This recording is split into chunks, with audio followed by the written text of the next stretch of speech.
Hi, hi, hi. Ayan. So, first, describe natin ang inyong look tonight. Ang look mo ngayon is very babaihan na may tinatago. May tinatago. Ano may bebaihan na may tinatago?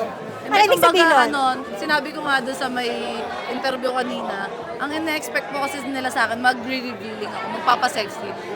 Gusto ko po pagsamahin yung pa-sexy pero hindi masyadong reveal. Para maiba naman. Okay, sino gumawa ng iyong... Miss Mara Chua po, syempre sa akin makeup artist, Meryl Litim Ponce. How about you, Rob? It's made by Rao Uson, so shout out to you. Thank you so much for the suit. Okay. Siyempre, congratulations sa iyong sinubaybayan namin sa PEP ang iyong Miss Grand Philippines Opo. journey. Kumusta yon Kita so ko far? po. Follow nga po ko sa Pep eh.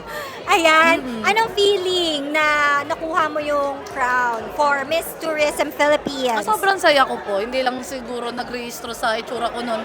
Kaya po nababash ako nung time na yon. Pero abangan niyo po sa vlog ko kasi naglabas po ako ng reaction video. Ayan, ang galing ng performance mo. Talagang, alam mo yun, talagang sanado ka na pagdating sa pageant. Yun lang, may kulang pa nga. Alam naman natin lahat yun. Alam ko na rin.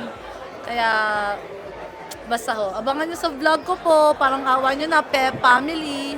Ayan. How about, ang magandang dilag? Kumusta? Kumusta kayong dalawa? Nag-usap talaga kayo na kayo ang magka-date tonight?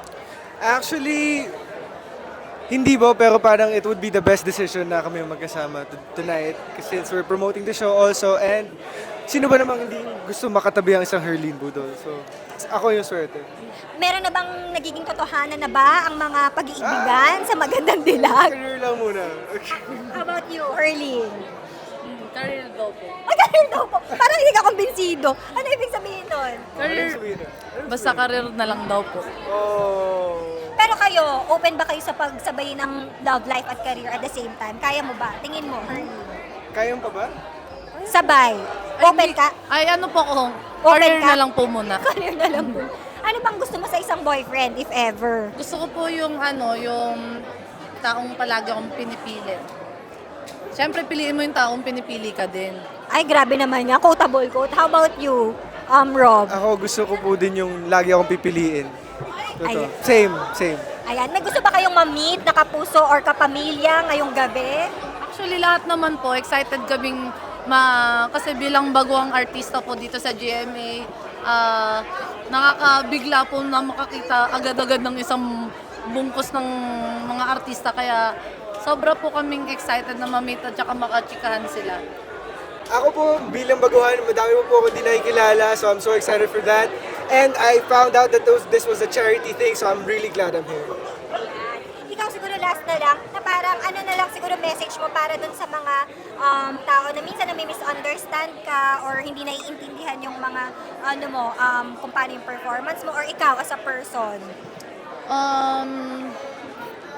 Hayaan ko na lang po sila siguro.